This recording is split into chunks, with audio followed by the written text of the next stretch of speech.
ወመንፈስ ቅዱስ አሐዱ አምላክ አሜን። በስመ አብ ወወልድ ወመንፈስ ቅዱስ አሐዱ አምላክ አሜን። በስመ አብ ወወልድ ወመንፈስ ቅዱስ አሐዱ አምላክ አሜን። አበው ወይት እግዚአብሔር ካህናት፣ መምህራነ ወንጌል፣ ሊቃነ ምስጢር፣ ዲያቆናት፣ በዚህ ጉባኤ የተሰበሰባችሁ ሁላችሁም አባቶች፣ ወንድሞች፣ እናቶችና እህቶች እንደምን ዋላችሁ? እንደምን ሰነበታችሁ? አሜን። ልዑለ ባሕርይ እግዚአብሔር አምላካችን ስሙ ለዘላለም የተመሰገነ ይሁን። እንደ እግዚአብሔር መልካም ፈቃድ መብራት አብርታ ቤቷንም ጠርጋ እስክታገኘው ድረስ አጥብቃ የማትፈልግ ሴት ማናት በሚለው ኃይለ ቃል መነሻነት እንማማራለን። እግዚአብሔር አምላካችን ምስጢሩን ለሁላችን ይግለጽልን። የሉቃስ ወንጌል ምዕራፍ 15 ቁጥር 8 ላይ ያለ ኃይለ ቃል ነው። በንባብ አሰማቸዋለሁ። ወይም 10 ድሪም ያላት አንድ ድሪም ቢጠፋባት መብራት አብርታ ቤቷንም ጠርጋ እስክታገኘው ድረስ አጥብቃ የማትፈልግ ሴት ማናት? ባገኘችውም ጊዜ ወዳጆቿንና ጎረቤቶቿን በአንድነት ጠርታ የጠፋውን ድሪሜን አግኝቼዋለሁና ከኔ ጋር ደስ ይበላችሁ ትላቸዋለች እላቸዋለሁ። እንዲሁ ንስሐ በሚገባ በአንድ ኃጢአተኛ በእግዚአብሔር መላእክት ፊት ደስታ ይሆናል። ስለ ቃሉ የአምላካችን እግዚአብሔር ስሙ የተመሰገነ ይሁን። ይሄ ክፍለ ምንባብ ብዙ ጊዜ እንደምትሰሙት ተስፋ አደርጋለሁ። ሉቃስ ወንጌል ምዕራፍ 15 ቁጥር 1 ጀምሮ ወይም እንዳለ ምዕራፉ ስለ ሶስቱ የጠፉት ነገሮች የሚናገር ነው። ስለጠፋው በግ፣ ከዚያ ስለጠፋው ድሪምና ከዚያ ደግሞ ስለጠፋው ልጅ፣ የጠፋው ልጅ ታሪክ ብዙ ጊዜ እናውቃቸዋለን አለ። ሶስቱም ስለመጥፋታቸው፣ ሶስቱም ስለመገኘታቸው፣ ሶስቱንም ለማግኘት ስለተደረገው ፍለጋ የሚናገር ነው። ታሪኩ ሶስቱንም ስለሚሰፋ ነው እንጂ በአንድነት አጠቃሎ ማየት ራሱ ሁኔታውን ለመረዳት ያመቻል። አንደኛ ቃሉ የሚለው ቀራጮችና ሲጀምር ማለት ነው። ሉቃስ 15 ቁጥር 1 ላይ ቀራጮችና ኃጢአተኞችም ሁሉ ሊሰሙት ወደ እርሱ ይቀርቡ ነበር። ፈሪሳውያንና ጻፎችን ይህስ ኃጢአተኞችን ይቀበላል ከእነርሱም ጋር ይበላል ብለው እርስ በርሳቸው አንጎራጎሩ ይል። ከዚያ ይህንን ምሳሌ ነገራቸው ይልና ስለጠፋው በግ፣ ከዚያ ስለጠፋው ድሪም፣ ከዚያ ስለጠፋው ልጅ ይናገራል። ስለዚህ ምሳሌዎቹ የተነገሩት ለጸሐፍትና ለፈሪሳውያን ነው። ጸሐፍትና ፈሪሳውያን ይህ ምሳሌ የተነገራቸው እነሱ ተመጻዳቂዎች ናቸው። ተመጻዳቂ ማለት ምን ማለት ነው? ለራሱ ስራ ትልቅ የጽድቅ ግምት ሰጥቶ ሌሎቹን አሳንሶ የሚመለከት ማለት ነው። ባጭሩ የሚመጻደቅ ሰው ማለት የኔ ስራ ይሻላል፣ የኔ እምነት ይሻላል፣ የኔ ምግባር ይሻላል፣ የኔ ድርጊት ይሻላል የሚልና በልቡናው በውስጡ ከሱ ሌሎች ሰዎች እንደሚያንሱ፣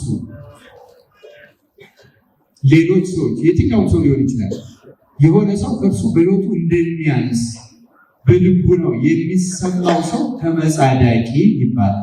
ግልጽ ነው። ተመጻዳቂ ማለት በልቡ ማንንም ሰው ከዚህ እኔ ይሻላለሁ የሚል ሰው።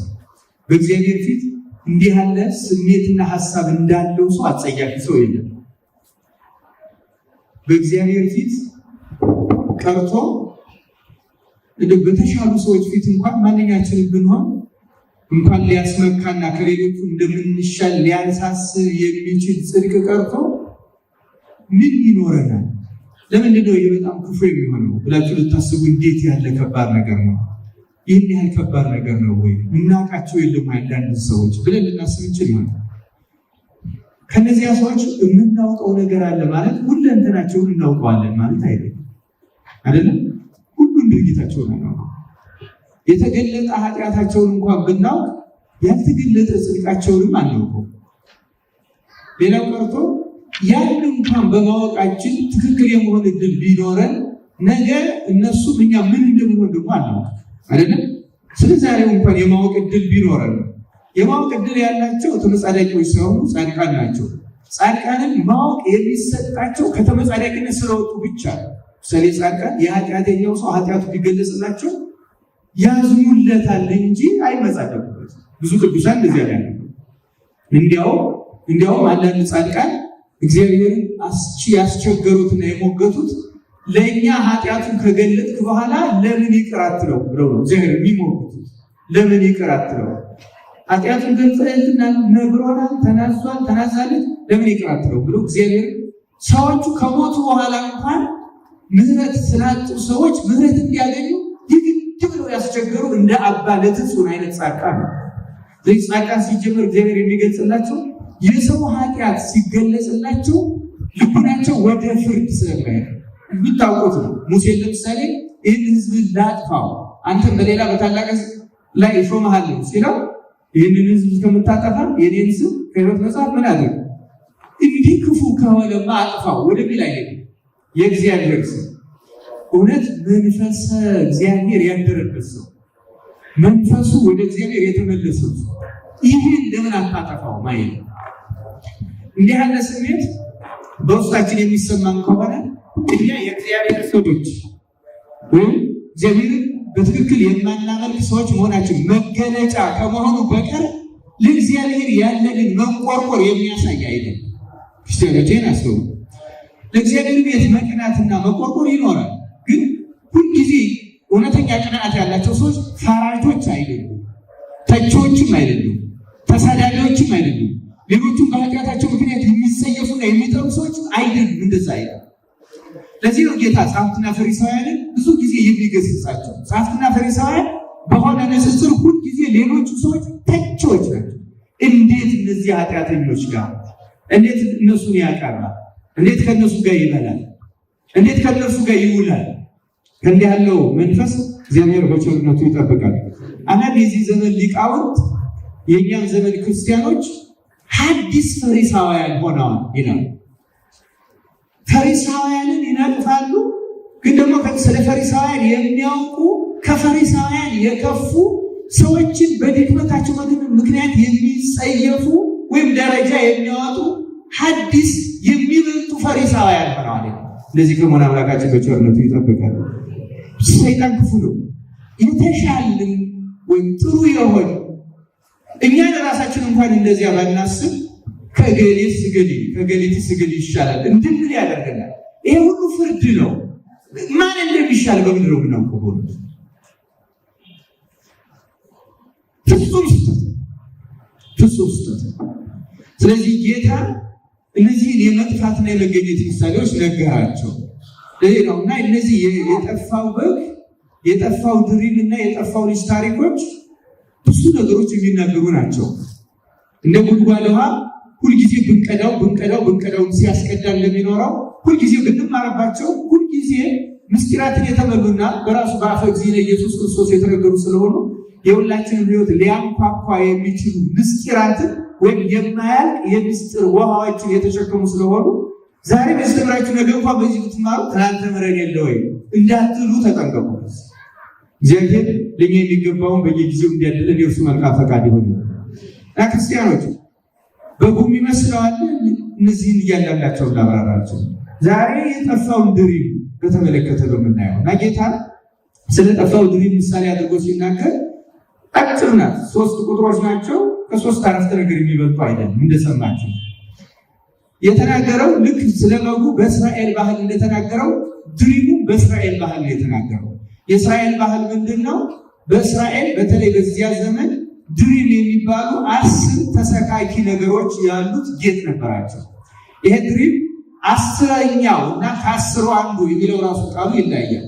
10ኛው ቢጠፋባት የሚለው እና 10ኛው የሚባለው መጨረሻው ላይ ያን ድሪም ጌጥ እንዲሆን የሚያደርገው በዚያ ዘመን በሀገራቸው የነገሰው ንጉሥ መልክ የተሳለበት 10ኛው ድሪም እና 10ኛው የጠፋባት የሚለው ይሄ የንጉሱ መልክ የተሳለበት የጠፋባት ማለት ነው። ይሄኛው ከጠፋ 9ኙ ቢኖሩ እንኳን በቃ አንዱ ጠፍቷል በ9ኙ ላይ ይጥባቸው ማለት አይቻልም። በድርሙ ለማግኘት የመጨረሻው ይሄ የንጉሱ መልክ የተሳለበት 10ኛው መኖር አለበት። ግልጽ ነው አይደለም? ምሳሌውን ስንረዳው መልእክቱ ይገባል። ለምንድነው ጌታ ይሄን ምሳሌ መሰለው? ምሳሌው ከህይወታቸው ጋር የሚገናኘው 99 በጎች 99ን ትቷ ምን ሊፈልግ ሄደ? ግልጽ ነው እናውቃለን። 99ን ነገደ መላእክት ትቷ አይደለም ምንለው በጥምቀት ነው አይደል? 100 ነገደ መላእክት አሉ። ከ100 ነገደ መላእክት አንዱ ዲያብሎስ በደለ። በሱ ምትክ ማን ተፈጠረ? አዳም ተፈጠረ አይደለም እንዴ? ስለዚህ አሁንም አዳም መልሶ ምን አደረገ? ጠፋ። ስለዚህ 99 ልክ እንዲሁ ዝም ብሎ 50 በጎች ያሉት ሰው ያላለው ወይም 70 በጎች ያላለው ወይም 200 በጎች ያላለው ቁጥሮቹና ምሳሌዎቹ በቀጥታ የሰውንና የእግዚአብሔርን ግንኙነት በሚገልጹ ታሪኮችና ምስጢራት ባላቸው ነገሮች የተያዙ ወይም አስረጃዎችን ስለሆኑ ለዚህ ነው 10ኛው ቢጠፋባት ሲል 10ኛው የንጉሱ መልክ የተሳለበት ነው። አዳም በማን አምሳል ነው የተፈጠረው? መልሱልኝ። በማን አምሳል ነው የተፈጠረው? በእግዚአብሔር መልክና ምሳሌ ነው የተፈጠረው። በሌላ ቋንቋ በአዳም ላይ የማን መልክ ተስሏል ማለት ነው? የእግዚአብሔር መልክ። ስለዚህ ተመልከቱ፣ 10ኛው የጠፋባት ማለት የንጉሱ መልክ የተሳለበት የጠፋባት። ይህ ማለት ምን ማለት ነው? አዳም ሲበድል መልካ እግዚአብሔርን አጠፋው ማለት ነው። ወይም ደግሞ የእግዚአብሔር መልክና ምሳሌ ያሰኘው ስዕሉን በሱ ላይ የተገለጸው የእግዚአብሔር መልክ አጠፋ። ያን ፍለጋ ነው የመጣው ጌታችን። ያን ፍለጋ ነው የመጣው። አሁን ዛሬ እኛ የምንማረው እኛ እያንዳንዳችን ክርስቲያኖች ነው። ክርስቲያኖች ማለት ክርስቶስን አምነን በእርሱ ስም ተጠምቀን ስጋውንና ደሙን በልተን ቅዱስ ጳውሎስ እንዳለው የክርስቶስ አእምሮና ልብ ወይም ደግሞ አማናዊ መልኩ የተሳለብን ማለት ነው። ፈሪሳውያንን የሚገስጻቸው ለዚያ ነው። በእግዚአብሔር መልክ የተፈጠረው አባታቸው በድሏል። እነሱ ደግሞ ካህናት አድርጎ ሾሟቸዋል። የእግዚአብሔር መልክ እንዲገልጹ እንዲያሳዩ ነው የሾሟቸው። ካህን የእግዚአብሔር ወኪል ነው። በምስጢር አይንተ እግዚአብሔር እንለዋለን። እንግዲህ አይን የእግዚአብሔር አይን ማለት ምን ማለት እንደሆነ እንኳን የእግዚአብሔር አይን የኤልሳ አይንና የግያዝ አይን ይለያያሉ አይደለም እንዴ? የግያዝ አይነ ስጋው ቢያይ አይነ ነፍሱ ምን የሆነ ነበር? የታወረ ነበር አይደለም እንዴ? ስለዚህ ግያዝ የእግዚአብሔር ኤልሳ የእግዚአብሔር መላእክት ማየት ሲችል ግያዝ ግን ማየት ይችል ነበር? አይችልም ነበር። ስለዚህ አይንተ እግዚአብሔር ስንል ምን ማለታችን ነው? የእግዚአብሔር አይን የማታየው ነገር አለ ወይ? ካህናት ማለት እንዲህ ናቸው ወይም አገልጋዮች ማለት እንዲህ ናቸው ለማለት ነው። በዚህ አንጻር ፈሪሳውያን ስለሆነ የሚገስጻቸው ማየት ነበረባቸው። የእነዚህ የቀራጮችንም ነገር መረዳት ነበረባቸው። ሊገባቸው ይገባቸው ነበረ። እግዚአብሔር ቢያንስ የሚፈልጋቸው እንደሆነ ሌላው ቀርቶ ሕግ የተሰጠው መቅደስ የተሰራው ታቦት የተቀመጠው መስዋዕት የሚሰዋው ኃጥአንን ለማዳን እንደሆነ ሁልጊዜ መስዋዕት የሚሰው ግን ያን ረስተውት ዘንግተው ምን ማለት ነው? መልካቸው ጠፍቶባቸው። ስለዚህ የሚገስጻቸው በዚህ አንጻር ጠፍቶባቸዋል። መልካችሁ ጠፍቷል። አቤት በቸርነቱ በእውነት ክርስቲያን ያሰኘን መልካችን፣ ውሉደ እግዚአብሔር ያሰኘን መልካችን። ደግሞ እኛ ኢትዮጵያውያን መልኩን የሚል ጥቅስ አለን አይደል? ኢትዮጵያዊ ያሰኘንን መልካችን እንዳይጠፋብን በቸርነቱ ይጠብቃል።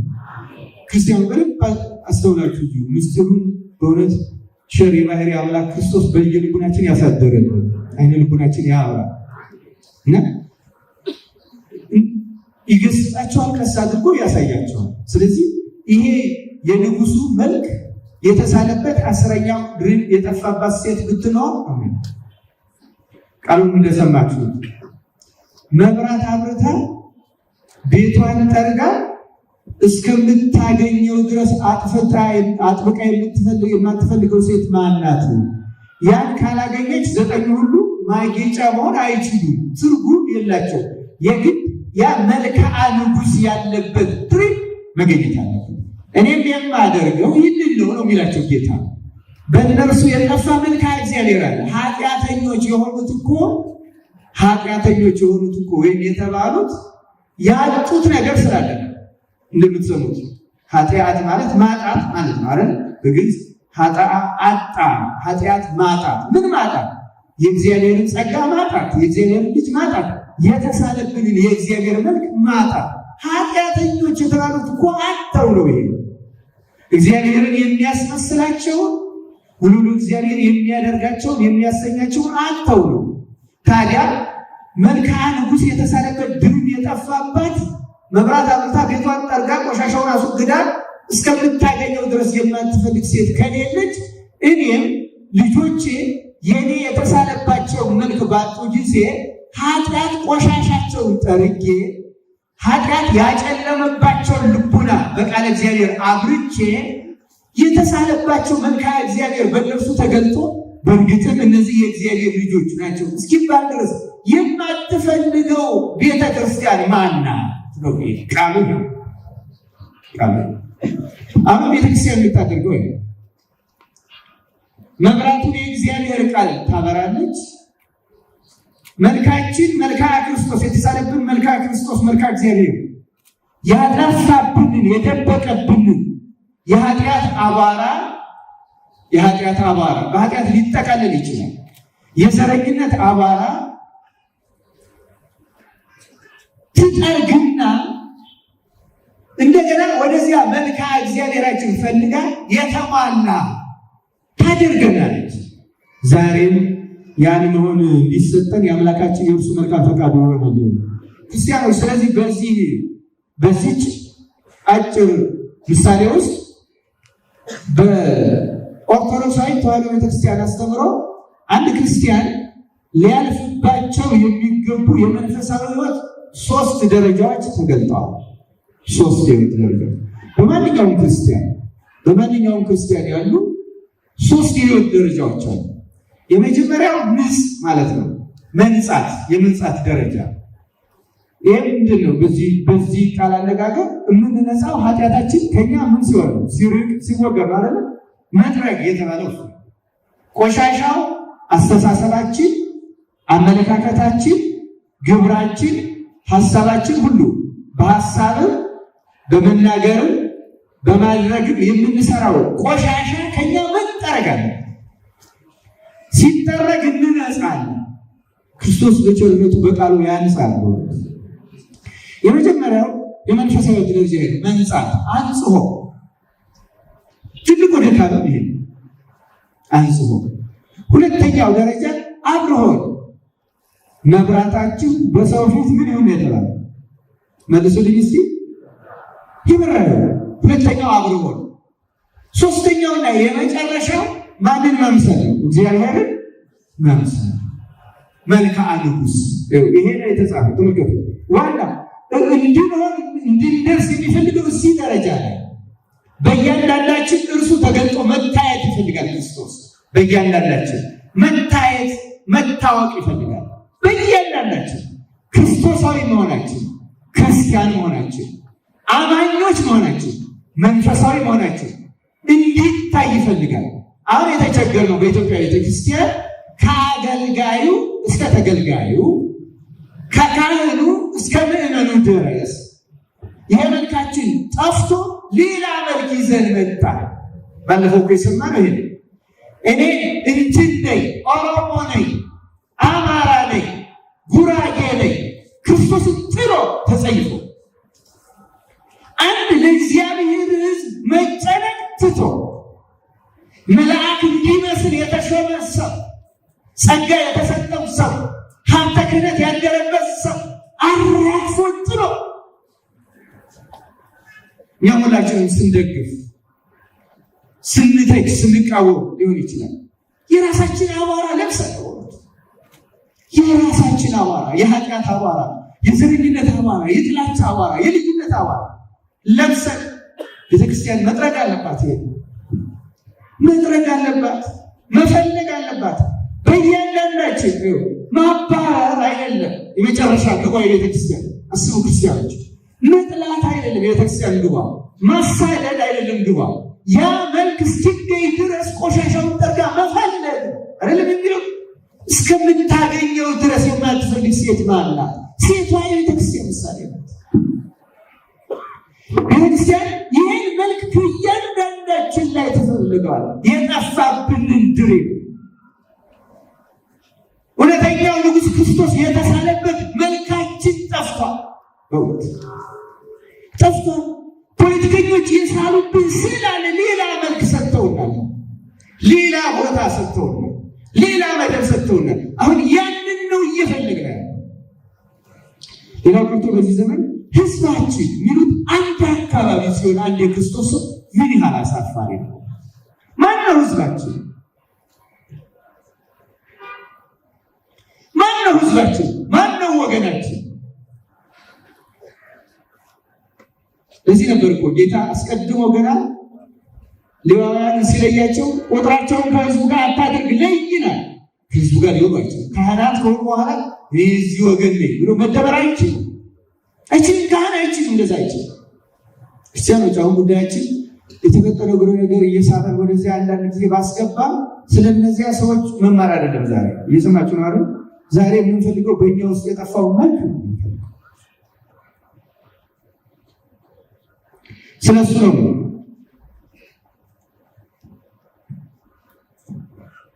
ያን መልክ መፈለግ አለ። የአብይ ጾም ይህን ሱባኤ መቅረዛችን የሚለኮስበት መብራታችን የሚበራበት መሆን አለበት። ኃጢአት አባራችን የሚጠረግበት መሆን መቻል አለበት። ጉድፈታችን ነውራችን አንድ ጊዜ ተገልጧል። በእውነቱ ነው የሚደበቀው አይደለም። ያቺ በዝሙት ተይዛ ንውገራት ያሏትን ሴት በክርስቶስ ፊት ባቀረቡት ጊዜ ከእናንተ ኃጢአት የሌለበት ይውገራት ሲል የእያንዳንዱ ኃጢአት በግንባሩ ላይ ነው ተጻፈ የሚሉት አይደለም። አሁን እንደዛ በግንባራችን ላይ ነው ኃጢአታችን፣ ነውራችን፣ ውርደታችን፣ አሰራራችን፣ አመጣጣችን፣ አካሄዳችን አሁን በግንባር ላይ ተጽፏል። በየሚዲያው ተለቅልቋል። ተዋርደናል። ነውራችን በግልጽ ታይቷል። ይሻለን ኃጢአታችንን መጥረግ ብቻ፣ ሌላ መንገድ የለም፣ ሌላ መፍትሄ የለም፣ ሌላ መውጫ የለም። እና ያን የተሰወረው መልክ ገጥ አለቆ ክርስቲያኖች አለቆ ባያ በጥምቀት የተሰጠ አልጠፋም፣ ግን ተዳፍኗል። በእኛ በሀገራችን የዘመኑ ፖለቲካ አዳፍኖታል። የልዩነቱ ፖለቲካ፣ የተጠቃሚነት ፖለቲካ፣ የዘረኝነት ፖለቲካ፣ የጎሰኝነት ፖለቲካ፣ ድንቁርና፣ ኃጢአት አዳፍኖታል። በእውነት እግዚአብሔር ከዚህ መውጫችንን ያቀርብልን ነው። ክርስቲያኖች ኃጢአታችንን ማናንከባለል፣ የማንጠርግ፣ የማናጸዳ፣ አቧራችንን የማናስወግድ ከሆነ ሌላ አለ ደግሞ ሰው በዚህ በመጽሐፍ ቅዱስ ቋንቋ ይሄ ለእግዚአብሔርም ተጠርጎ የሚጸዳ ሰው አለ፣ ለሰይጣንም ተጠርጎ የሚጸዳ ሰው አለ። ታውቃላችሁ አይደል? ለሰይጣን ተጠርጎ መጽዳት ምንድን ነው ልንል እንችላለን። አንድ የእግዚአብሔር ቃል ላስታውሳችሁ። አንድ የእግዚአብሔር ቃል መንፈሳዊ ነን ብለን የሁሉም እየመሰለን የት ደረጃ ልንገኝ እንደምንችል የሚያስታውስ ቃል የማቴዎስ ወንጌል ምዕራፍ 12 ቁጥር 43 እና 44 ላይ እንደሚላል ርኩስ መንፈስ ግን ከሰው በወጣ ጊዜ እረፍት እየፈለገ ውሃ በሌለበት ቦታ ያልፋል፣ አያገኝምም። በዚያን ጊዜም ወደ ወጣሁበት ቤቴ እመለሳለሁ ይላል። ቢመጣም ባዶ ሆኖ ተጠርጎና አጊጦ ያገኘዋል ይላል። ይገርማል። ምን ሆኖ ያገኘዋል አለ? አንደኛ ባዶ ሆኖ፣ ሁለተኛ ተጠርጎና አጊጦ። ለማን ነው አጊጦ የሚያገኘው? ለዲያብሎስ ነው። ባዶ ሆኖ ማለት የተማረው ትምህርት በሙሉ ጠፍቶበት ተጠርጎና አጊጦ ማለት መንፈሳዊ ጸጋዎች በሙሉ ተወስደውበት በርኩሰትና በኃጢአት ለሰይጣን በሚሆን መልክ አጊጦ ያገኘዋል። ከዚያ በኋላ ምን ያደርጋል የሚለው ቃል እንደገና ይመለስና ከሱ የከፉ ስንት አጋንንትን ያመጣል? 7 አጋንንትን አምጥቶ ያድርበታል። ከድሮ ህይወት ምን ይሆንበታል? የባሰ ይሆንበታል። እንደዚህ ከሆነ አምላካችን እግዚአብሔር ይጠብቃል። ስለዚህ አሁን ተመልከቱ፣ ክርስቲያኑ ምንም ማለት ትምህርት የማናስታውሰው ከሆነና ለመኖር ትንሽ የማንሞክር ከሆነ ባዶ እንሆናለን። ሰይጣን ደግሞ በዚያ በትምህርት በጥምቀት ያገኘናቸውን ጸጋዎች በሙሉ ይወስዳል፣ ማስተዋላችን ይወስዳል እና ማሰቢያዎቻችን ሁሉ ክርስትናና እግዚአብሔራዊነት መሆኑ ቀርቶ ዓለማዊነትና በየዘመኑ ያለው ፍልስፍና፣ አስተሳሰብ፣ ዘረኝነት ምንም ሊሆን ይችላል። ያን ጊዜ ቀድሞ የተወን ጋኔን ብቻ ሳይሆን ከእርሱ የከፉ ሌሎች ተመትዞ ይመጣና እኛ አሁን የገባን አንዳንዶቹ ሰዎች እንደሚሉት የነቃን ጥንት የተሸወድን እየመሰላቸው የጠፉ ብዙ ሰዎች ናቸው። ለምን? የባሱ አጋንንት ስለያዟቸው። ትናንት የተሸወዱት ይበቃል፣ መንፈሳዊ መስሎኝ እንደዚህ መስሎኝ እያሉ የከፉ አጋንንት ይዘዋቸው የሚጠፉ ሰዎች አሉ። ከእነዚህኛው ለዲያብሎስ ከመጠረግ አምላካችን በቸርነቱ ይጠብቃል። እኛ ራሱ ዲያብሎስን ነው መጥረግ የምንፈልገው ከህይወታችን ውስጥ ዲያብሎስንና ሀሳቦቹ፣ ተንኮሎቹ፣ ምክሮቹ። ስለዚህ ክርስቲያኖች አሁን ቅድም ያነሳውላችሁ 3ቱ ማዕረጎች አንጽሖ፣ ንጹሕ፣ አብርሆና እግዚአብሔር መምሰሉ እያቻቸው ብዙ ቀኖች ትማሯቸዋላችሁ። በብዙ መምህራን እንደምትማሩ ተስፋ አደርጋለሁ። እዚህ ግን በወንጌሉ በተጠቀሰው መጠን የተወሰኑትን ዛሬ የሱባኤው ስለሆነ እያነሳው ትንሽ ነገሮችን ማስታወስ እፈልጋለሁ። ለሁላችንም አምላካችን እግዚአብሔር ማስተዋሉን ይስጠን። ቅዱስ ጴጥሮስ በሁለተኛ ጴጥሮስ መልእክቱ ምዕራፍ 1 ቁጥር 9 ላይ ሊኖረን የሚገባውን ጸጋ ከዘረዘረ በኋላ እነዚህ ነገሮች የሌሉት ዕውር ነውና በቅርብም ያለውን ብቻ ያያል፣ የቀደመውን ኃጢአቱን መንጻት ረስቷል። መንፈሳዊ ነገሮች የሌሉት ሰው ነገሮቹ ይወሰዱበታል፣ ይታወራል። እንዳለውን ቅዱስ ጴጥሮስ የሚያው በቅርብ ያለውን ነው። በቅርብ ገንዘብ ሊሆን ይችላል የምናየው፣ ስልጣን ሊሆን ይችላል የምናየው፣ የሆነ አካባቢ የሆነ ነገር ግን በእኛ በተወለድንበት አካባቢ የተለየ ካቴድራል ቢሰራ የተለየ ጥቅም አይሰራም። ክርስቲያኖች እግዚአብሔር ድንጋዮችን አይፈልግም። ክርስቲያኖች ህንፃዎቹን አይደለም የሚፈልገው፣ በጣም ያማሩ ልቦችን ነው የሚፈልገው። ክርስቶስ የነጹ ልቦችን ነው የሚፈልገው፣ ህሊናዎችን ነው የሚፈልገው፣ ሰውነቶችን፣ ህዋሳቶችን ነው የሚፈልገው። እብነበረድ እግዚአብሔር ያስደንቀዋል ብላችሁ ታስባላችሁ? እሱ አይደለም የፈጠረው ነው። እብነበረድን ማን የፈጠረው? እሱን አሳምረን ጠርበን ስለደረገለው እግዚአብሔር ይደሰትበታል ብላችሁ ታስባላችሁ? ምናልባት በንጹህ ልብ ሆነን ሰውነታችን አንጽተን እሱን መውደዳችንና ንጹህ ነገር የሚገባው መሆኑን አድርገን ስናቀር እንደ ይስሐቅ ንጹህ በግ አድርጎ ሊቀበልልን ይችላል። ወይም እንደ አቤል አይደለም እንደ አቤል መስዋዕት አድርጎ ሊቀበልልን ይችላል። ያ ያቀረብነው ነገር አስደንቆት ሳይሆን የሚቀበልልን ያቀረብንበት ልቡና አስደስቶት ነው የሚቀበል እንጂ ህንፃውን አይደለም የሚወደው። ያ በማድረጋችን ለዚህ ነው እኛ በሆነ አካባቢ የሆነ ነገር ስለተሰራ ምናልባት ያን የምንሰራው ነፍሳችን ለማዳን ብለን ከሆነ ጥሩ ነው፣ እግዚአብሔር ይወደዋል። አላማ በጥቂቶችን ስንሰራ ገዳማትን እንዲቋቋሙ ስንረዳ ሌላውን ነገር ስናደርግ እግዚአብሔር የሚፈልገው ሰዎችን ነው። ሰዎች መዳናቸው። የማንንም ሰው መዳን የማይወድ ደግሞ የሰይጣን ወገን ብቻ የሆነ ሰው የትም ቢሆን እዚህ ጎረቤቶቻችን ደቡብ ሱዳን አሉ፣ ኬንያ አሉ፣ ሶማሊያ አሉ፣ ሰሜን ሱዳንም አሉ፣ ሸገር ስንል የመን አሉ፣ ራቅ ስንል እያለ እየጠራ ልንሄድ ይችላል። ወደ ታች ወደ አፍሪካ ልንወርድ ይችላል። ክርስቲያኑ ስለ እነዚያ ሰዎች እንኳን ስለ ድነታቸው ማናስብ ከሆነ አቀደን ሄደን ይህን እናደርግ እንኳን ባለን ማለት አይደለም። እዚህ ሀገራችን ውስጥ ስላለ ማለት ነው አይደለም። ኢትዮጵያ ውስጥ ስላለ ስለ አንድ አካባቢ ስለ የትኛው ክርስቲያን ማናስ ስለ የትኛው አካባቢ ሰው ድነት የማናስብ ከሆነ ያ የእግዚአብሔር መልክ ጠፍቶብናል። ምክንያቱም የእግዚአብሔር ሀሳብ ዓለም ሁሉ ምን እንዲሆን ዓለም ሁሉ እንዲድን እንጂ መልሱ ታስታውሳላችሁ አይደለም? ቃል እንዳይጠፋ እግዚአብሔር አንድያ ልጁን እስኪሰጥ ሁሉ መዳን።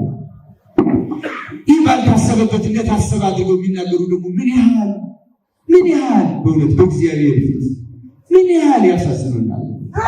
እንዲህ የምናስብ ሰዎች፣ እንዲህ የምንናገር ሰዎች ልክ እንደ ፖለቲካ የሆነ ጊዜያዊ ጥቅም የበለጠ ተጎድቻለሁ ብለው እንደዛ ማሰብ ምን ያህል መጎዳት ነው። ለዚህ ነው የቅርቡን ያያል የሩቁን አያይም። ታውሯል።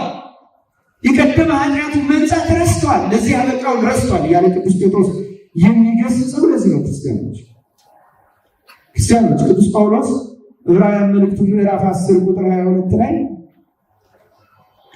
ከክፉ ሕሊና ለመንጻት ልባችንን ተረጭተን ሰውነታችንን በጥሩ ውሃ ታጥበን በተረዳንበት እምነት በቅን ልብ እንቅረብ ይላል። አቤት እግዚአብሔር ለሁላችን ያደለ መጨረሻ ላይ በቅን ልብ እንቅረብ ነው የሚለው። ግን ከዚያ በፊት ያሉት ቃላት ራሳቸው በጣም የሚገርሙ ናቸው። የሚጀምረው ከህሊና ነው። ክፉ ሕሊና ለመንጻት የምንናገራቸው የምናደርጋቸው ሁሉ በህሊናችን ያደሩ ነገሮች ናቸው። ከእኛ ልናመነጫቸው እንችላለን፣ ከሰዎችም ልንወስዳቸው እንችላለን። እና ቅዱስ ጳውሎስ ከዚህ ክፉ ሕሊና መንጻት አለብን። ከዚህ ብቻ አይደለም፣ እንዲያውም ልባችንን ተረጭተን ይላል፣ ሰውነታችንን በጥሩ ውሃ ታጥበን ይላል። እና ከህሊና ጀምሮ በልብ አድርጎ ሰውነታችን አንጽሮ የሚባለው ይሄ ኃጢአት ከህሊና ነው የሚጀምረው፣ ከማሰብ ነው የሚጀምረው አይደለም።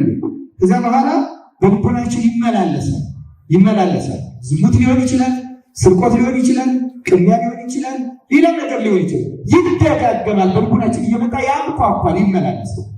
ለዚህ ነው ከዚያች ከህሊና ከሀሳቧ አንስተን በልቦናችን ውስጥ የሚመላለሰውን ነገር ማስወገድ መቻል አለ። ከዚያ ህዋሳቶቻችን፣ እጆቻችን፣ እግራችን፣ አይናችን፣ ጆሮአችን ወደ አንድ ነገር ይሄዳል፣ ያስባል። በሙሉ ህዋሳት በእነዚህ ተመርተው ወደ ኃጢአት ይሄዳል። ዝሙት ቢሆን ወደ ቦታው እንሄዳለን አይደለም። ህዋሳቶቻችን እናሳትፋቸዋለን። ከማየት ጀምሮ ከመዳሰስ ጀምሮ ወደ ኃጢአት ሙሉ ሰውነታችን ታጥበን የሚለው ለዛ ከሀሳቡ ጀምሮ መላቀቅ መስዳት መቻል አለ። የመጀመሪያው ደረጃ ክርስቲያኖች። ለዚህ ነው በቤተክርስቲያናችን በቅዳሴ ጊዜ አብዛኛውን ጸሎትና ምልጃ የአንጽሖ ነው፣ የማንጻት ኃጢአታቸውን ይቅር በል በደላቸውን ደምስስ አይደለም ይለምንልን ማንጻት ነው። ምክንያቱም ወደዚያ ወደ ስጋዋ ደግሞ አድርሶ ክርስቶስን አስመስሎ ከእሱ ጋር ለማዋሃድ የመጀመሪያው ደረጃ መንጻት የሚጀምረው ከህሊና ከሀሳብ። እግዚአብሔር ሀሳቦቻችንን ንጹህ ያደርገልን። ክርስቲያኖች ክርስቶስ በእሾህ አክሊል እኮ ራሱ የተወጋው የእኛን ጭንቅላት ህሊናችንን የሚያቆስለንን ኃጢአት ነብሮ ለመጣ። አሁን ህሊናችን ውስጡ በኃጢአት እሾህ ሁሉ ይወጋል። በፍትወት እሾህ፣ በዝሙት እሾህ፣ በምንዝር እሾህ፣ በፍቅረ ነዋይ እሾህ፣ በዘረኝነት እሾህ ይወጋል። ጌታዬ ሆይ ስለኔ ብለህ ስለተወጋው አክሊለ ሦክ ብለህ ህሊናዬን ከዚህ ከሚወጋ የኃጢአት እሾህ አንጻልኝ። እዚህ ነው ክፉ ህሊናችን ነስተን፣ ክፉ ህሊናችን ሀሳባችን መጥረግ ማለት ነው። ክርስቲያኖች የምንጠርገው ሀሳቦቻችን፣ ክፉ ሀሳቦቻችን ወደ ገቢር፣ ወደ ትልቁ ነገር ሰዎችን እስከ መግደል ድረስ፣ እግዚአብሔርን እስከ መካድ ድረስ፣ ሁሉን ነገር እስከ መተው ድረስ የሚያደርሷቸው የመጀመሪያዎቹ ሀሳቦች ናቸው። መጥረግ መጀመሪያ ያለብን ከህሊናችን፣ ከሀሳባችን። ለዚያ ነው ቅዱስ ጳውሎስ ህሊናችን አንጽተን ክፉ ህሊናችን ክፉ ሀሳቦችን ማለት እግዚአብሔር ደስ የማያሰኙ እኛንም የሚጎዱ ከሁሉ ነገር ከቅዱሳን ህብረት የሚለዩ እንጂ ብዙ ስለሰጠን ብዙ ስለተመላለስን አይደለም። ክርስቲያኖች መመላለሳችን የምንፈልገው ብናደርገው መመላለስ አያስፈልግም እያለ የምንመላለስበት ዋናው ዓላማ ህሊናን ለማንጻት ነው። በዚህ ሰዓት ሌላ ቦታ ብትኖሩ በእርግጠኝነት እንኳን ሌላ ቦታ እዚህ ሆነን እንኳን ኃጢአት ላይ ቀርብን ይችላል። በምናየው ልንፈርድ እንችላለን። ቁጭ ብለን እግዚአብሔር ህሊናችንን የሚጠብቅልን። ሰይጣን ደግሞ ሁልጊዜ ሀሳብ ነው የሚያስገባው። ክርስቲያኖች ዮሐንስ ወንጌል ምዕራፍ 12 ላይ ታስታውሱ እንደሆነ ስለ ይሁዳ ሲናገር ሰይጣን ወደ ልቡ ሀሳብ አስገባ ነው የሚለው። ምን አስገባ? ሰይጣን ሐሳብ ነው የሚያስገባብን። ቁጭ ብለን የሆነ ሐሳብ ሲንቅር ያደርግብናል። አምጥቶ ነው የሚያስገባው። እና ክርስቲያኖች ጠንካራ ክርስቲያኖች ሁልጊዜ የሚያደርጉት ወደ ሕሊናቸው የሚመጡ ሐሳቦችን መዋጋት። የመጀመሪያው ስራ መስዳት ማለት ከምንድን ነው የምንጸዳው? ምኑን ነው የምንጠርገው ስንል የመጀመሪያው ወደ ሕሊናችን የሚመጡ ክፉ ሐሳቦች።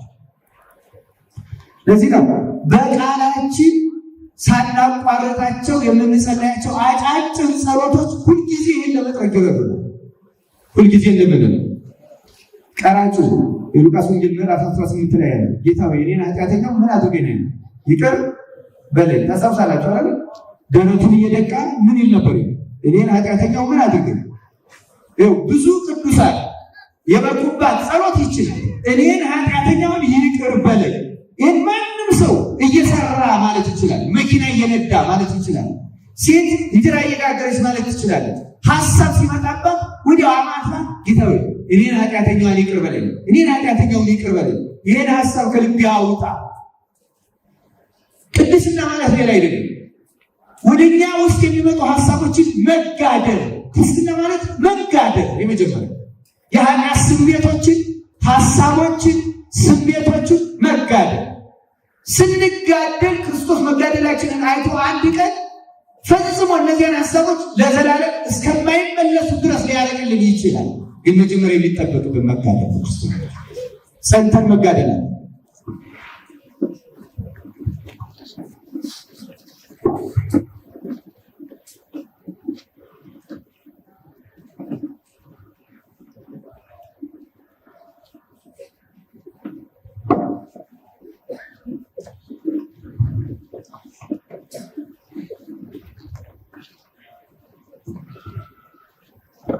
ጸንተን መጋደል አለብን እና ትልቁ ተጋድሎ ከስሜቶቻችን ከሐሳቦቻችን ጋር ነው። ቅዱስ ጳውሎስ እንዳለ ከክፉ ሕሊና ለመንጻት ልባችንን ተረጭተን ብለን ነው ልባችንን የምንረጨው። ሲጨርስ ራሱ ሰውነታችን በጥሩ ሀታ ጠንካራ በቅን ልብ። በእውነት ነው የምነግራቸው። ሕሊናዎቻችን መቆጣጠር ከቻልን በእርግጠኝነት ኃጢአትን መቆጣጠር እንችላለን። ሐሳብን ነው መቆጣጠር ያለ እና በየጊዜው ይህ የጧት የነግ ጸሎት ሲባል መደበኛ ጸሎቶች አሉ። ልክ አንድ ሰው የቁርስ ሰዓት፣ የምሳ ሰዓት፣ የራት ሰዓት እንዳለ መደበኛ የምግብ ሰዓት አለ አይደል? ደግሞ ሌላ ጊዜ በራሮ ጊዜ እንበላለን አይደል? ባገኘን ቡና ቁርስ ሊሆን ይችላል፣ ምንም ሊሆን ይችላል። መደበኛ ጸሎቶቹ የተለመዱት የጧት የማታው ቢያንስ ይኖራሉ። ግን ከዚያ ውጭ በማንኛውም ጊዜ መጸለይ እንችላለን። መጸለይም አለብን ክርስቲያኖች። በተለይ ስሜቶቹና ሐሳቦቹ ወደ ሕሊናችን እየተደጋገሙ ሲሆን ተደጋግሞ የእግዚአብሔርን ስም መጥራትና መጸለይ ይቻላል። መራጨት እሱ ነው። የእግዚአብሔርን ቃል እያስታወስ በተለይ የእግዚአብሔርን ቃል እያስታወስ በክርስቶስ ፊት ቀርበው ይቅር ያላቸውን እያስታወስ ጌታ ሆይ ያቺን ዘማዊ ሴት ኃጢአትሽ ተትቶልሻል እንዳልካት እኔን በለኝ ተውልኛል። ኃጢአት በልቡናችን ማለት ያተናል ነው መልስልኝ ማለት አይተናል። ባዶ ሆነ የሚለው ቅድም ያነሳውላችሁ የእግዚአብሔር ቃል ጨርሶ ከጠፋብን የቅዱሳን ታሪኮች ከኛ ከራቁ ባዶ ስለምኖር ማለት ናቸው። ሰው እንኳ ቢናገር ዞር በል ልንለው እንችላለን። ሰው ሲከፋ አያድርስ። ይህን ነው መረጨት ያለብን። በየጊዜው ያችን የእግዚአብሔር ቃል ጠብ የምናደርጋት ሆነ ወደ ሕሊናችን አንድ ቃል ናት። በእውነት አንድ ቃል በቂ ናት። ነቢየ እግዚአብሔር ቅዱስ ዳዊት እንደምታውቁት አንድ ግሩም መዝሙር አለ። መዝሙር 50 ላይ እንደምንጸልየው አቤቱ እንደ ቸርነት መጠን ብዛት ምን አድርገን ነው ይቀበላል። ተሳሃለልኝ እግዚኦ በከመ ለሳልክ ወበከመ ብዛምረትከ ደምስስ ኃጢአቴን። ምሕረት መጠን የለውምና መጠን የሌለው ኃጢአቴን መጠን በሌለው ምሕረት ደምስስ። የማይቆጠር ኃጢአትን በማይቆጠር ሊሰፈር ሊለካ ይህን ያህል ነው ተብሎ በማይነገር ቸርነት ደምስስልኝ። እጸበኒ ወአንጽሐኒ በኃጢአቴ። እጠበኝ ከኃጢአቴ ምን አደረገኝ? አንጻኝ።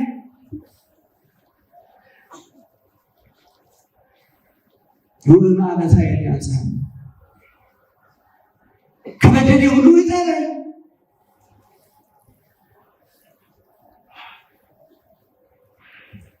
ወረድ ብሎ ደግሞ ይሄ መዝሙር 50 ናቸው። በቃላችሁ ይዛችሁ ሁሉ ብትጸልዩት በጣም መልካም። ብዙ ነገር በቃላችሁ ትይዛላችሁ። የዘፈን ግጥም አሁን ጋዜጠኞች ሄደው ሲጠይቁት ጀመር ሲያደርጉለት አይደለም የሚሰው መዝሙርም የሚል መንፈሳዊ ሰው ልክ እንደዚህ አንድ መዝሙር በቃላችሁ ብትይዙ እኮ በማንኛውም ጊዜ ትጸልዩታላችሁ። አጥሙት እስኪ አጥሙት። ለመዝሙር 50 ነው ወረድ ብሎ ልብ ንጹሕ ፍትሕ ሊተግዚኦ መንፈሰ ርቱዐ ሀዲስ ተክርስቲያን ይትግድፈን ቅድመ ገጽከ አቤቱ ንጹሕ ልብን ምን አድርግልኝ ፍጠርልኝ፣ የቀናውንም አንተን ደስ የሚያሰኘውን መንፈስ በውስጤ አድሰው። አዲስ ይህ ነው መጥረግ ማለት ኃጢአት መጥረግ ከፊትህ አትጣለኝ። እግዚአብሔር የቀናውን መንፈስ ያድስልን ነው። ብዙ ነገር የተጣመመው መንፈስ አስወግዶ ክርስቲያኖች እንዲህ የምናደርግ ከሆነ ነው የምንነሳ ክርስቲያኖች። ብዙ ነገር አይደለም። ህሊና ለእግዚአብሔር ስትል የእግዚአብሔር ቃል እያስታወስ ፍትወት ሲመጣብን ህሊና ሲመጣብን የእግዚአብሔር ቃል እየጠራን ይቅር በልን ጌታዬ ኃጢአቴን ይቅር በል ምንል ከሆነ ይቅር በል።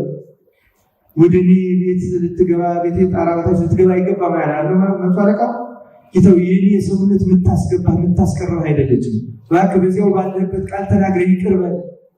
የኔ የሰለለ አስተሳሰብ የፈውስ የእሱ የሰለለ ልጁን ነው። እኛ የሰለለ ልቡና የሰለለ ሀሳብ ያነከሰ አካለ ነፍስ ነው። እሷን ፈውስ፣ በቃል ብቻ ፈውስ ነው ጌታችን። እግዚአብሔር ህሊናችን አይምሯችንን ይፈውስልን። በእውነት ይህን ካደረግን ኃጢአታችን የምንጠርግ ከሆነ ከጠረግን ሁለተኛውን ደረጃ ቅድም እንዳልኩት አሳጥሬ ለመናገር ጊዜው ስለማይበቃ ማብራት ነው። የምናበራው እግዚአብሔርን ቃል በልቡናችን ውስጥ እግዚአብሔር ቃል የሚመራ ከሆነ ብዙ ነገር ያርቅልናል። ክርስቲያኖች እውርነትን፣ የነፍስ እውርነትን፣ የአይነ ልቡና እውርነትን ከኛ ማራቅ መቻላል።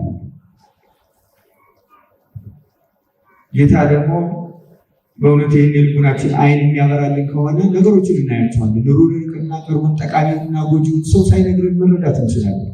የብዙ የገጠር ዘመዶቻችን መንፈሳቸውን ስለሚጠብቁ ስለማያረክሱት የእግዚአብሔርን ቃል ማቴዎስን፣ ሉቃስን ራሱ ሐዋርያ መሆናቸው ሳያውቁ መንፈስ እግዚአብሔር ግን አድሮባቸው ስለሚኖር ክፉና ደጉን አመጥረው ያውቁታል።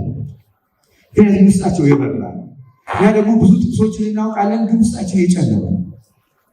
ሀሳባችን የጨለመ ነው። ብዙ ነገራችን የጨለመ ነው። እግዚአብሔር አይነ ልቡናችንን ያበራል።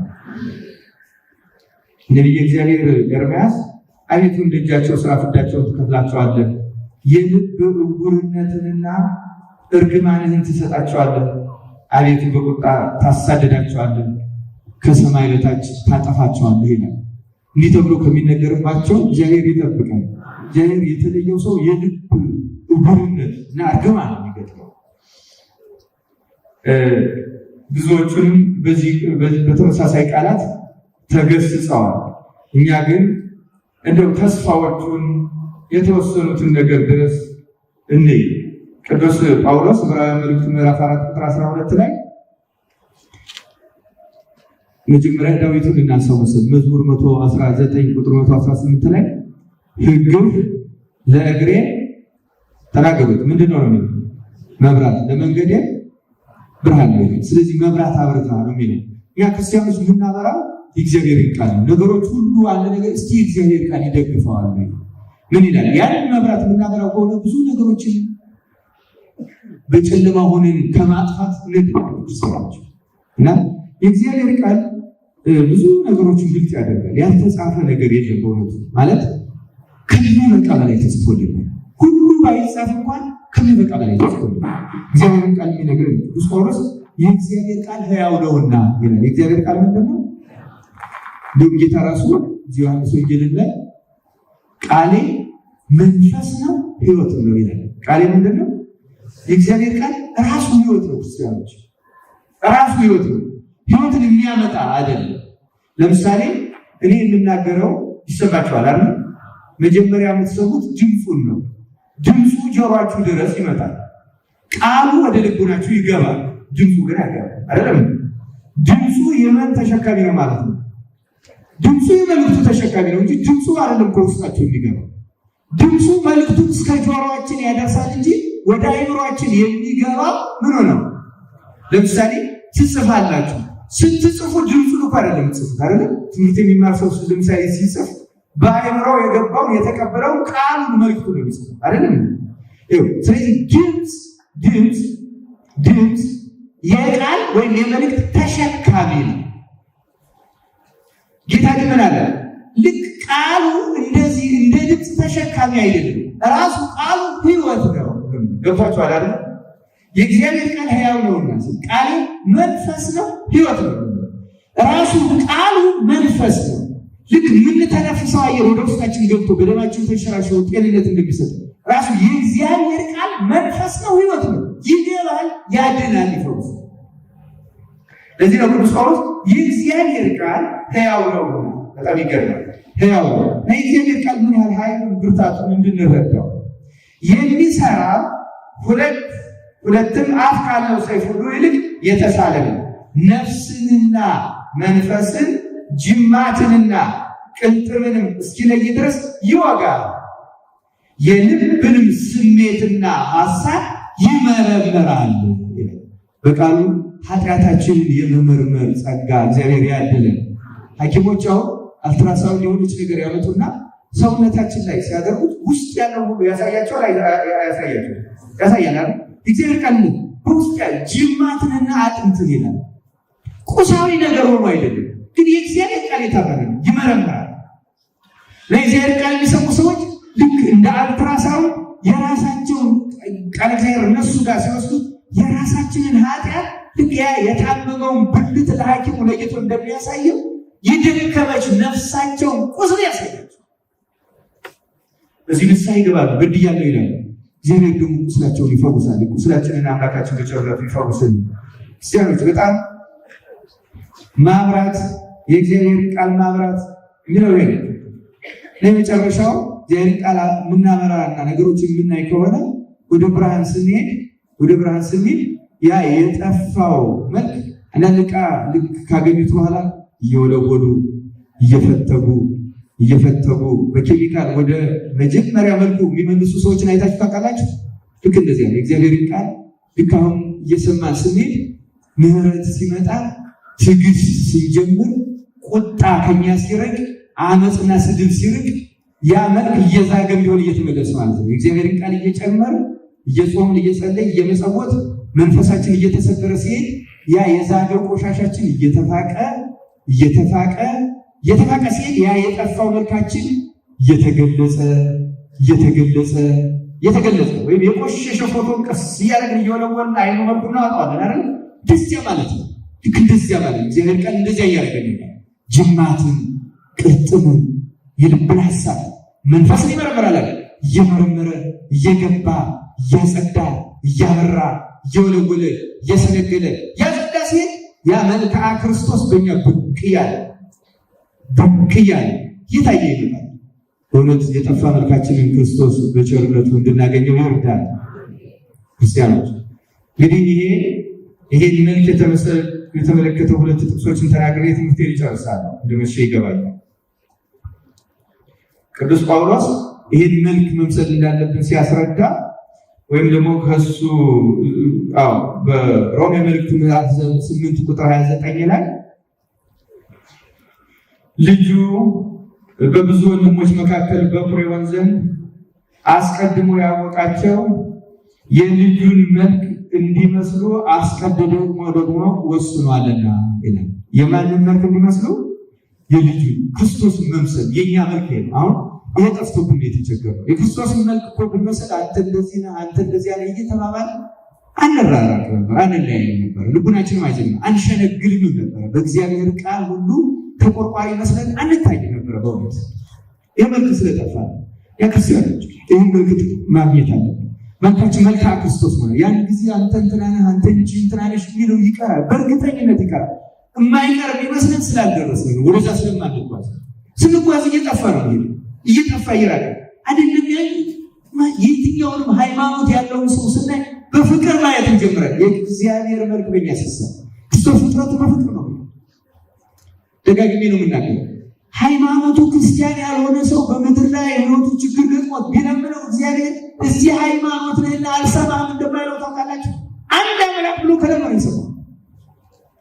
ሳያውቀው ይቀራል እንጂ ሰውየው ፈጣሪውን አያውቀውም እንጂ ፈጣሪ ግን ሰውየው ነው። ሰውየው የፈጣሪውን ድምፅ አይሰማም እንጂ የፍጡሩን ድምፅ የማይሰማ ፈጣሪ ግን የለም። ክርስቲያኑ ይህን አስተውሉ። እንደዛ እኛን የእግዚአብሔርን መልክ ሲሳልብን የእግዚአብሔርን ፍጥረት እግዚአብሔር ምን ያህል እንደሚፈልገው ስለምናው ለእያንዳንዷ ድምፅ ዋጋና ክብር መስጠት ጀምሯል። ለእያንዳንዷ ድምፅ ለማታምነው ነፍሱ ለደነዘዘችው ለደከመችው ነፍሱ ቅዱስ ጳውሎስ መቼም ስለ እግዚአብሔር መምሰል እንደሱ ደጋግሞ ያስተማራል። አንደኛ ቆሮንቶስ ምዕራፍ 11 ቁጥር 1 ላይ እኔ ክርስቶስን እንደምመስል እናንተም እኔ ምሰሉ። ሂደቱ እሱ ግን የዚህኛውን ጥቅስ ላይ የምወደው ለምንድን ነው? ቀጥታ ክርስቶስ ምሰሉ አላለም። መጀመሪያ ማንን ምሰሉ አለ? እኔ ምሰሉ። ጳውሎስ ቅዱስ ጳውሎስ መምሰል ያስፈልጋል። ለምንድን ነው ምን መምሰል? ጳውሎስ እኮ ይሁዲነትን ለወገንህ አላ መባልን ተከትሎ ክርስቲያኖች ያንን በኋላ ቆርጦ ጥሎ ነው የሄደው አይደለም እንዴ? በግሪክና በአይሁድ መካከል ቅዱስ ጴጥሮስ እንኳን ትንሽ ዝመት ሲያሳይ ጴጥሮስን ሳይቀር ለመገሰጽ የደፈረ አንድ መልክዓ ክርስቶስ ከተሳለበት በኋላ በሁለቱ መካከል ለዚያ ነው አይሁድ የለም ግሪክ የለም ባሪያ የለም ጨዋ የለም አይደለም፣ አንድ መልክ ነው። በክርስቶስ ከመጣ በኋላ እንትን ኦሮሞ ነህ፣ ትግሬ ነህ፣ እንትን ቅበጡስ ነህ፣ ግብፅ ነህ፣ አሜሪካ ነህ፣ ሱዳን የሚባል ሰው ወደ ክርስቶስ መልክ ሲሄድ ልዩነት እየጠፋበት ነው። ሩቅና ጋር እስቲ ለዚህ እኛ ጠፍቷል መልካችን፣ የምንደብቀው አይደለም። በየአድባራቱ ጎጃሜ ነህ፣ ጎንደሬ ነህ፣ ሸዋ ነህ፣ ወሎ ነህ፣ እንትን ምን ይህን ጥርጥሬ የመጠርቃል መስዳት አለ። ይህ መልክ የኛ መልክ የቤተክርስቲያን መልክ አይደለም፣ የክርስቶስ መልክ አይደለም። ይህ የአሕዛብነት መልክ በአሕዛብ እንኳን እንዲህ ያለ ውርገት ይበቃናል፣ አዋረድ ይበቃናል፣ ይበቃናል። ለሀገር ልጅ ብቻ ገንዘብ የምትሰጠው አቁም። አንተ ክርስቶስን ተከተለው፣ እውነትን እንወቃል። ይበቃናል፣ አናሳፍረው። ክርስቶስ መልካችን የክርስቶስ ነው። ክርስቶሳዊ መልክ ነው መፈለግ። ለቅዱስ ጳውሎስ ቆርጠን እንመጣለን። ከዚያ በእውነት ይቺ መልክ እንድትሳልብን እግዚአብሔር ይወዳል። የክርስቲያን ስራ ላይ ነው ማትፈልገው።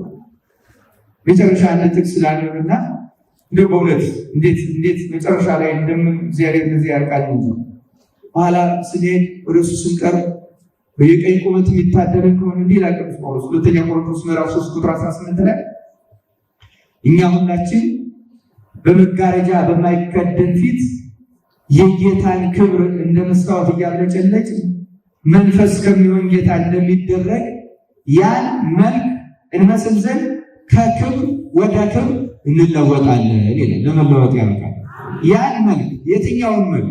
ክርስቶስ ያን ብሎ የገለጸው ክርስቶስ በዳግም ምጽአቱ ሲመጣ የሚመጣበት የክብር መልክ አለ አይደል? እኛ እኮ ያን መልክ ለመምሰል የተፈጠረ ያን መልክ ሆነን ለመታየት።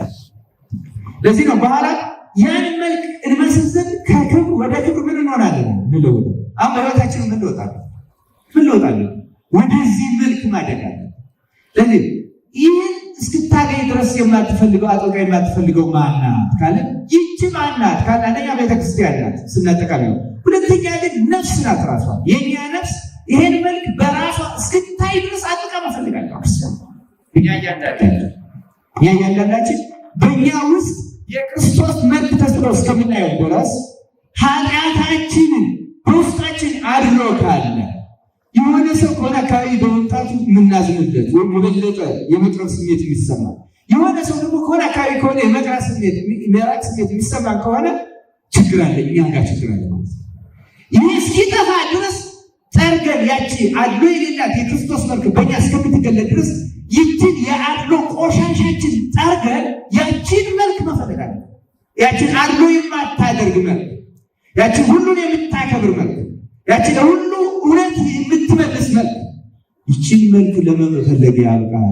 ስለዚህ ክርስቲያኖች ፈላጊዎቹ እነማን ናቸው? የመጨረሻው እኛ ነን ፈላጊዎች። የምንፈልገው የት ነው? እኛ ውስጥ ነው። ቤቷ ውስጥ ነው አይደል የሴቲቱ ድሪሟ የጠፋ ነው አይደለም። አሁን እኛ ውስጥ ነው የጠፋ፣ እኛ ልብ ውስጥ ነው የጠፋ፣ እኛ አእምሮ ውስጥ ነው የጠፋ፣ እኛ ህሊና ውስጥ ነው የጠፋ። ስለዚህ እኛ ህሊና ውስጥ የጠፋው ምን እኛ ህሊና ውስጥ ያለው ቆሻሻ ጠርገን እኛ ህሊናና እኛ ልብ ውስጥ የእግዚአብሔር ቃል አብርተን እኛ ውስጥ የጠፋውን የእግዚአብሔር መልክ ፈልገን ማግኘት አለ። ይህን መልክ አግኝተን ክርስቶስን ለመምሰል ያውቃል ይቆጥሩታል።